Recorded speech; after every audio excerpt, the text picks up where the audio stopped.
เล็กน้อยไปสั่นเหรอ เขาลินร้องซึ่ง ถึง เหรอ นั่น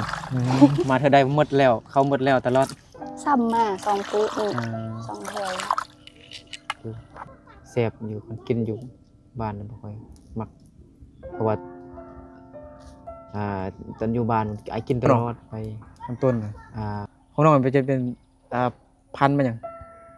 มันจะมีหลายพันธุ์นะแนวพันธุ์ บุก มัน หูขบัน ขบัดกันเคยได้ยินป่ะ โอ้ย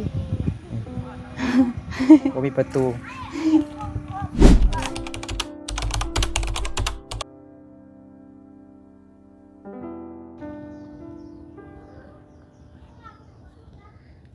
กับทักทายสบายดีพ่อแม่พี่น้องเบิดสู่คู่สู่คนเด้อยินดีต้อนรับเข้าสู่ส่องเบานึกเผาไพรเส้นเก่าเหมือนเคยอีกแล้วเนาะมี FC หลายคนให้เบานึกไปอัปเดตน้องนุชสาวยวนแด้ว่าซั่นเนาะมื้อนี้เบานึกก็พักพรแด้บ่ได้ไปบ่ได้เดินทางไปทางไกลหั่นนะเฮือนน้องนุชกับเฮือนสาวลีนนี่ก็อยู่หม้อๆนี่ติดกันอยู่ใกล้กันน่ะพี่น้องเนาะบ่ได้ไกลกันเนาะอยู่ใกล้ๆนี่พี่น้องเนาะมันก็อยู่หมู่บ้านเดียวกันนี่แหละเนาะFC หลายคนก็ให้เบานึกไปอัปเดตน้องนุชแด้ว่าซั่นเนาะโดนบ่ได้มาเยี่ยมยามถามข่าวน้องนุชแล้วเนาะเดี๋ยวมื้อนี้ตอนแลงบ่ได้ก็สิไปยามน้องนุชไปเบิ่งน้องนุชว่าเป็นจังไดแล้วเนาะน้องนุชเนาะสบายดีอยู่บ่หรือจังไดก็คือว่าเห็นน้องนุชจมว่าเจ็บท้องเป็นไข้ว่าเนาะก็บ่มีหยังตอนเนาะก็ซื้อขนมมาหน่อยนึงเป็นขนมแล้วก็ของกินเด้วันนี้ก็ไปตลาดเมื่อกี้นี่กับซาวลีก็ซื้ออันของกินขนมไปฝากน้องเนาะมาเท่าใดเราบ่มีหยังฝากน้องเด้เอาน้องนุชออกมานอกแล้วนี่น้องนุชงามคือเก่าเนาะFC ให้อ้ายมาอัปเดตน้องนุชว่าซั่นสบายดีน้องนุช สบายดี ไอซื้อของกินมาตอนเดี๋ยวนิบไม้ก่อนยินเสียงแห่งวันรถเป่าคอยเนาะวันนี้ไปโรงเรียนบ่ ไป ไปอยู่ โดย เห็นบ่ทรงนี้น้องนุชก็งามขึ้นแล้วสมพรแหละ FC คิดฮอดอยู่ดิ พ่อแม่อยู่เฮือนบ่ อยู่ แม่อยู่เฮือนบ่ โดย แม่นั่งอยู่นี่คิดว่ามันผู้สาวบ่แม่นเนาะ แฟนพอเนาะสบายดีแม่น้องนุชโดยเฮ็ดหยังเบิ่งหนัง เบิ่งเรียนโทรศัพท์ พ่อเด้พ่อเฮ็ดเวียกอยู่บ่เด้อเฮ็ดหยังเกลือเป็ดเกลือไก่บ่ฮะพ่อน้องนุชเฮ็ดเวียกหยังตัวอยู่ข้างล่างพุ่นน่ะสบายดีเด้อ สบายดี โดย ให้ออดเด้ อดรับ รับแล้วโอ้ออดบ่สบายบ่โดยน้องนุชสิเฮ็ดหยัง มาสิ1เข้า นึกเขาเออเดี๋ยวนี้อันเขาโลเท่าใดแล้วน้องนุช โล 15,000เนาะ15,000เป่าหนึ่งก็750,000อ้าวแม่นบ่ประมาณนี้เนาะFC คิดฮอดน้องนุชให้อัปเดตน้องนุชวันนี้ก็มาหาน้องนุชกำลังดังไฟเห็นบ่นี่ฟืนน้องนุชนี่ใหญ่อลังการงานสร้างให้เห็นบ่อันนี้ตั้งนั่งบ่นี่ โดย นั่งได้บ่ ได้ แต่ว่ามันบ่เพียง มันบ่เพียงเนาะงอแงกอยู่ให้คิดฮอดน้องนุชก็เบิ่งเอาเด้อนี่เด้อ มาหาแล้ว แต่บ่ได้ บ่ได้อัปเดต บ่ได้เห็นกันดุนเฮ้ แม่นน้องนุชก็คิดฮอด FC อยู่ดอกเนาะ กินฮอด น้องนุชสินึ่งเขาเป่าไฟเนาะยามมื้อแลงส่วนน้องนุชเป็นจังได๋ล่ะ บ่มีหยัง ผักกาด แบ น่ะ บ ฮะ บ่มีหยังหรอก ผักกาดเด้เก็บกินหมดแล้วบ่ เก็บกินหมดแล้ว เก็บกินหมดแล้ว โดย เลิกโรงเรียนโดนแล้วบ่ โดนหรอก โดนเหรอ เลิกมาแต่3โมง มันนี้บันทึกมาคนเดียวพี่น้องนะบ่มีตากล้องแล้วก็ไม้เซลฟี่กับมื้อนั้นก็ฮักไปหาน้องประยงว่าสิเก็บเมียนว่าซั่นใส่ถุงแล้ว พับเราฮักครับบ่ได้ไปซื้อมาเชียวอืมเล็กน้อยไปสั่นเหรอ เขาลินอยู่ข้างเทิง เป็นทุกคนล้างเข้าอยู่นอกนี่บ่ โดย มาเบิ่งวิถีชีวิตของสาวลาวของน้องนุชเฮ็ดอยู่เฮ็ดกิน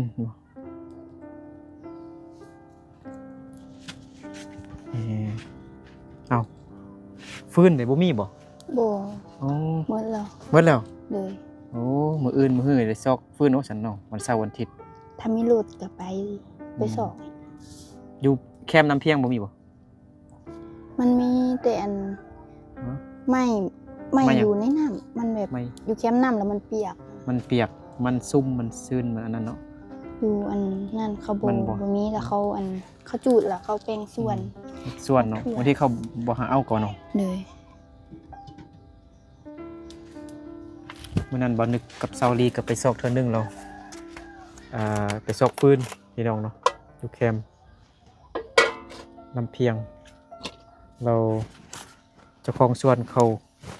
หายใส่บ่ให้เอา แบบเขาเฮ็ดบอลเหยียบขึ้นไปสวนหั่นนะมาตักน้ำหั่นนะเอาน้ำแล้วไปหดสวน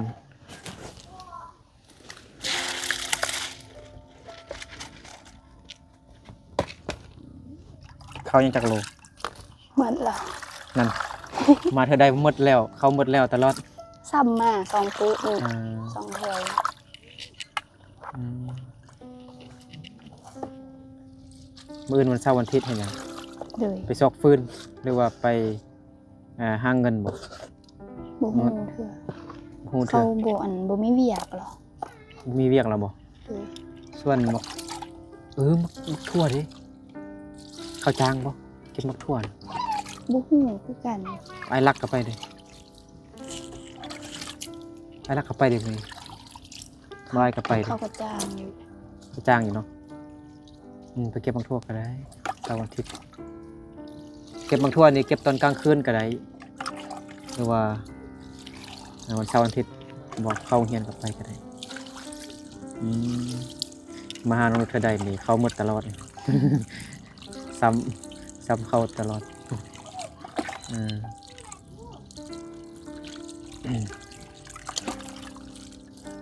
เอามื้อนี้พ่อแม่บ่ได้ไปไสบ่ ไปให้มาเมื่อกี้ อ๋อไปให้มาไปหาเงินบ่หรือ บ่ไปให้ตัวเองไปจูด ให้เฮา ขี้ บ่ เหงื่อเลย ทางส่วนล่ะบ่ทางให้ลกหรือว่าเนี่ยดะ ยังบ่ได้ทางเถื่อมีแต่อันไปจูด จุดนั่น อั น่ะ น ทีเนี้ย น้ำมันจูดขี้เหงื่อไว้ อืม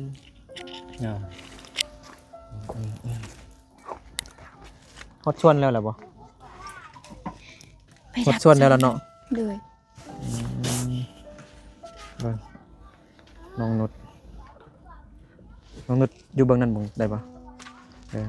ไฟดับ โอ้ ไฟดับอีกแล้วข้าวเหนียวถ้าเป็นคนมงนี่กินข้าวเจ้าเนาะ เผาเราลุ่มเผายวนเผาไกลกินข้าวเหนียว มีย่างอันรส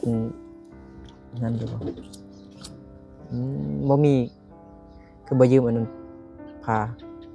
ควานพาลวนโดนใหญ่พด รัวมันบ่แห้งดี มันบ่แห้งเด้เห็นบ่ไม้นี่ไม้นี่บ่แห้งปานใดลุกเลยบ่เอาได้ไปรถมื้อนี้มื้อนี้เขาบ่สุกสัมตีน้องนุช ไปไอ้ลูกสิพาไปซอกฟืน เอาอันแม่งก็รั่วหั่นนะไม้ไผ่แห้งอยู่เข็มน้ำเพียงก็มีเขาบ่ห้าม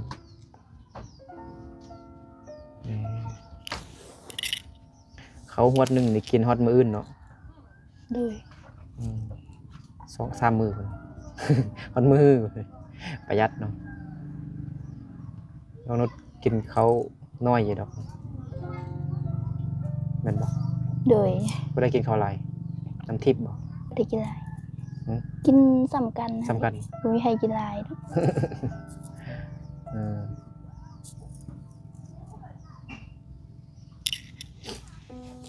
ูกแล้วจะลูกแต่บึดเดียวสิบ่ หาใหม่มาใส่ครับ น้องนุชบ่ยืมควันแม่เฒ่าเด้เนาะเพิ่นดนใหญ่แต่ถ้ามันลุกแล้วมันก็มันบ่ดับง่ายเลยโอ้มัดมือมัดคืน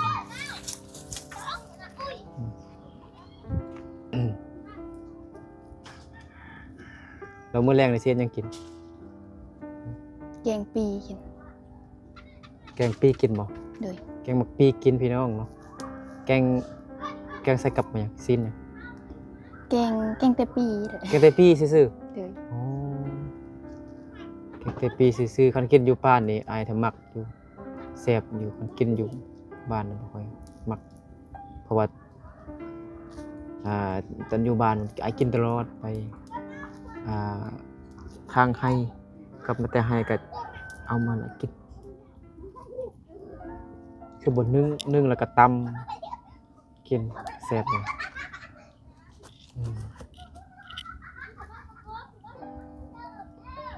เมื่อกี้ไอ้ซื้ออันก้อยปลามากับแกงซีนหมูหรือว่าต้มซีนหมูบ่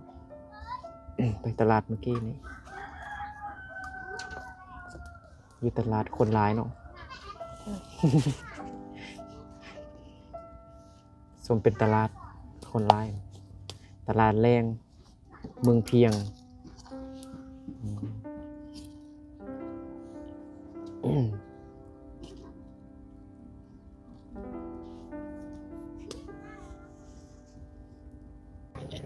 บรรยากาศบ้านน้องนุชน้ำทิพย์ต้นข้าวมา4 คนมากินขนมมานี่นะเบิ่งขนมกันอ้าวมาเบิดทุกคนโดยมาเบิดทุกคนเบิ่งพ่ออยู่บ่พ่อไปซื้อไหมอ้าวดินเด้อย่าง2 คน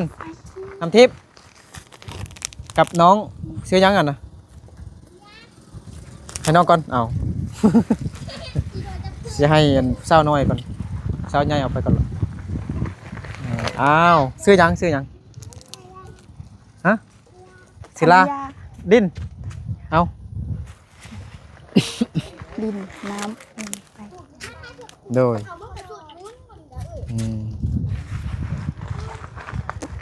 น้องนุชได้ทงใหญ่แล้วเนาะ โดย กินทงน้อยอีกอ้าว ขอบคุณค่ะ ขอบคุณค่ะบ่นึกอันเห็นบอลรักมักม่วงแล้วพี่น้อง รัก บ่ บ่ นึก ได้ เห็น แล้ว อันบอลรักมะม่วงแล้วนี่เห็นบ่มะม่วงน้องนุชไอ้นี่นะพอดีกิน พอดีกินตำกินเนาะแดดร้อ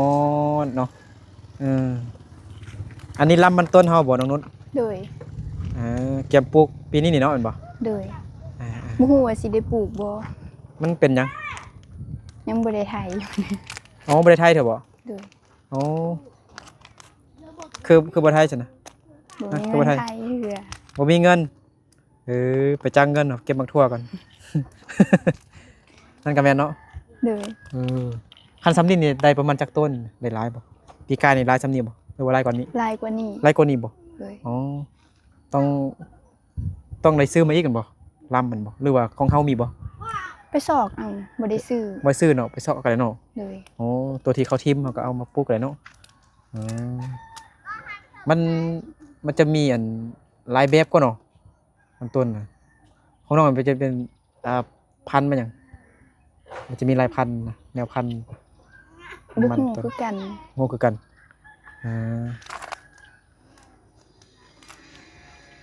นี่ห้องน้ำน้องๆก็คือเก่าพี่น้องเนาะ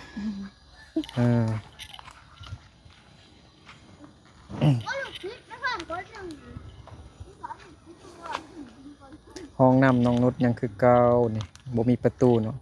ใส่อันผ้าบัดเนาะผ้าบัดแต่ว่าอยู่ทางไทยเขาเอิ้นพายยัง ลาเอิ้นพาบัดน้องนุชเอิ้นพายังนี่ไปเที่ยวนี่ พา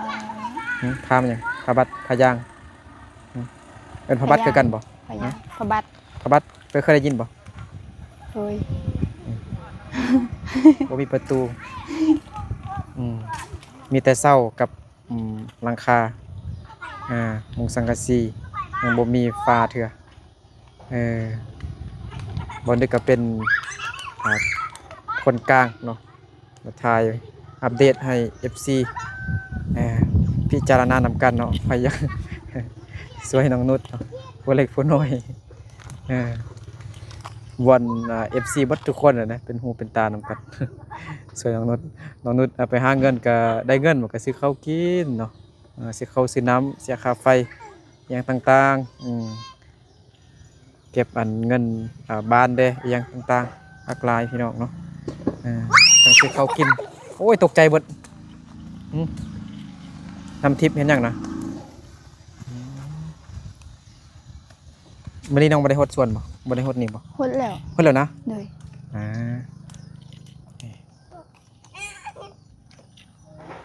เดี๋ยว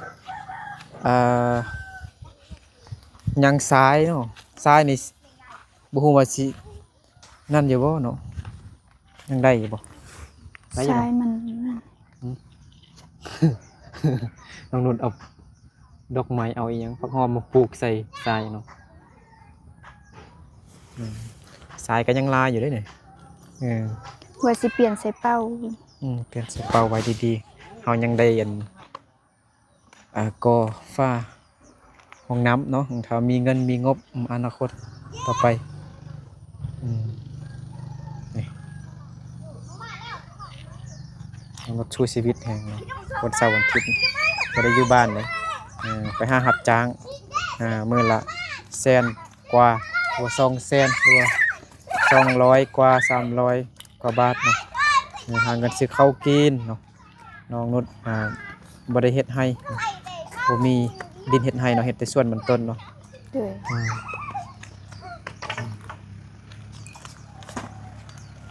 เขาเฮ็ดหยังพุ่นน่ะน้องนุช นิดหน่อยเขาลิน คิดว่าเขาส่งกระทงหรือหยังหรอคิดว่าปะพาเขาหยังหั่นน่ะ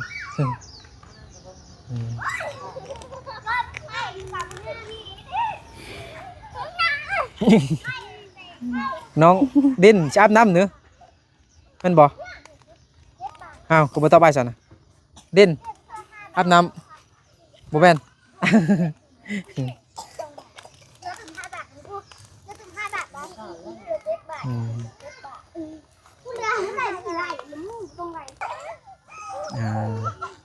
ไปคิดฮอดน้องนุชกับเบิ่งเอาเด้อเนาะ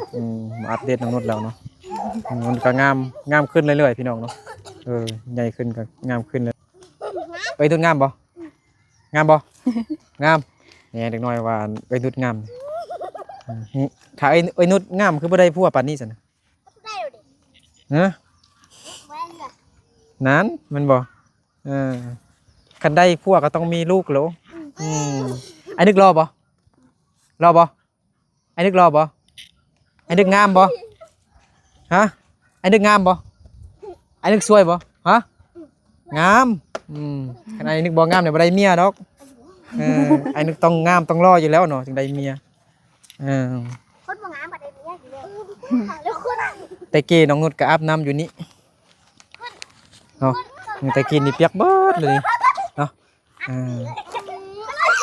หลังจากน้องนุชมีห้องน้ำมาแล้วก็น้องนุชก็อาบน้ำอยู่ห้องน้ำนี้แต่ยังบ่ทันแล้วสำเร็จเสร็จสิ้นเถอะเนาะป้าขี่รถมากอดเด็กมัน ข้าให้ไอ้นึกถึกเล็กก่อน คือบ่มีน้ำเนี่ยเนาะคือแบบแห้งแบบนั่น มันเริ่มแห้งแล้ว มันเริ่มแห้งแล้วบ่ เลย อันนี้น้ำสร้างของน้องนุชเนาะน้องนุชขุดเองผู้เดียว โบ บ่แม่น ขุดเองคนเดียวก็ได้ เอาอันพอขุดกับไผก็จ้างเขาบ่ โบ หรือว่าจังได๋ โพแล้วก็อันอ้ายแล้วก็น้อง ประมาณจักปีแล้วนี่นะน้องนุชน้ำสร้างนี่นะ 2-3 ปี 2-3 ปีบ่อ๋อแต่กี้แล้วเอาน้ำอยู่ไส ตอนที่ยังบ่มีน้ำสังเอาน้ำอยู่ใส่กินซื้อดื่มเอาน้ำอยู่ใส่ ใส่น้ำข้าวไม่เท่า เอาใส่น้ำเมทัลเนาะเมทัลมีน้ำปลาปลาบ่ นี่ อ๋อเอาก็ดีบ่เอาก็บ่เป็นหยังน้ำปลาปลาน้ำมันแพงครับไฟค่าน้ำปลาปลาแพงอืมในเพื่อนเมทัลเนาะแต่กี้น้องนุชก็ใส่กันห้องน้ำหรือว่าน้ำยังน้ำเมทัลเนาะเดี๋ยวนี้น้องนุชก็มีน้ำสร้างเป็นของตัวเองแล้วเนาะมีธุรกิจแล้ว มีธุรกิจถ้าพอได้เบิ่งฮอดเขา พ่อ พอบ่ โดย มื้อนี้น้องนุชก็งามเป็นพิเศษเนาะเป็นหยังเพราะว่ามื้อนี้วันศุกร์เด้ โดย มื้ออื่นบ่ได้เข้าโรงเรียน คร้านไปโรงเรียนติ มื้ออื่นก็ไปให้ อื่นไปให้เนาะ คือเก่า ไปให้เฮาบ่ โดย บ่ได้ไปจ้างเงินซ้ำ โดย เอาน้องว่าเข้าเบิดแล้วหาเงินอยู่ไสพอยังมีเงินซื้อข้าวอยู่บ่ บ่มี นั้นบ่มีกินผักไปก่อนเนาะแทนเขาอายนึกตะกี้ก็กินผักแทนเขามักอึอ่อนมักน้ำอ่อนนึ่งแล้วก็กินแทนเขาโอ้ตะกี้ลำบากบางทีก็ขุดมันขุดเผือกมากินแทนเขานะลำบากเองลำบากกว่าน้องมดเดี๋ยวนี้ได้ที่ยัง ยังบ่ฮู้เพิ่น ผลการเรียนบอกแล้วบ่ อาจารย์นึงบ่แจ้ง อาจารย์บ่แจ้งเถอะบ่ โดย แต่ที่หนึ่งแน่นอนน้องนุช ที่หนึ่งสุดท้าย อยู่ทางกองเนาะ ที่หนึ่งทางกองเนาะอยู่ห้องมี30คนเด้อแม่นบ่ โดย นังว่าบ่นั้นหรือว่าบ่แม่น บ่ฮอดเซาเก่า 29บ่อ๋อบ างคนก็ออกเด้ บางคนก็ออกเลยเนาะเอาผัวเอาเมียเนาะ โดย น้องนุชนี่บ่ออกเลยเนาะ บ่ออกเทื่อ ไปใส่เรียนก่อนจบม.7มื้อที่ได้เป็นตำรวจว่าเป็นพยาบาลทันหมอ เป็นนายครูความฝันน้องอยากเป็นนายครูแต่กี้มันว่าเป็นอยากเป็นตำรวจเนาะแต่เดี๋ยวนี้เปลี่ยนใหม่อยากเป็นนายครูว่าซั่นเนาะ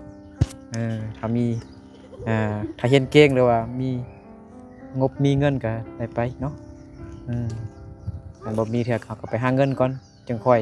มาเรียนครู หาเงินส่งตัวเองน้ำทิพย์แม่นบ่ต้นข้าวบ่ น้ำทิพย์ น้ำทิพย์บ่น้ำทิพย์เป็นน้องของน้องแท้ๆเนาะ โดย ต้นข้าวมัน ลาน ล้าน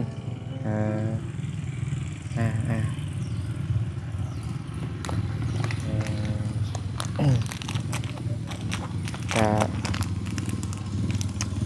จะอัปเดตทั้งหมดก็มีแต่ซ้ำนี่แหล้วเนาะมาถามข่าวๆก็สบายดีอยู่บ่ สบายดีอยู่ เห็นจมว่าเป็นไข้เป็นเจ็บท้องดีขึ้นแล้วบ่ดีแล้ว ดี บ่ ขึ้นแล้ว ดีแล้วกินยาแล้ว โดย ตั้งใจเรียนก่อนเด้อสู้ต่อไปเฮาเลือกเกิดบ่ได้แต่ว่าเฮาเลือกที่จะเป็นคนดีเนาะโอเคเดี๋ยวไอ้กลับก่อนเด้อ โดย สิไปลงคลิปเด้โหลดคลิปเด้เนาะพี่น้องเนาะตอนนี้ก็สมมุติสิค่ำแล้วเห็นบ่ตะเวนกระตกดินแล้วปุ่นเนาะงามแฮงปุ่นอันนี้มันทางไทยพุ่นนี่นะไทยแลนด์พุ่นนี่มันน่าจึงมาเยี่ยมยามทำข่าวน้องนุชอีกเนาะเดินมาเทื่อนึงบ่นึกไปแต่ทางไกลนี่ก็ไปสะแงมไปอันทางกิวแคมหลายFC มักช่วยเคสกิวแคมก็เลยไปแต่ทางกิวแคมก่อนโอเคกลับก่อนเด้อน้องนุช โดย อยู่ดีไม่แห้งบนสุขคนเด้อแล้วก็น้องนุชพร้อมเนาะโอเคเจอกันใหม่บายบาย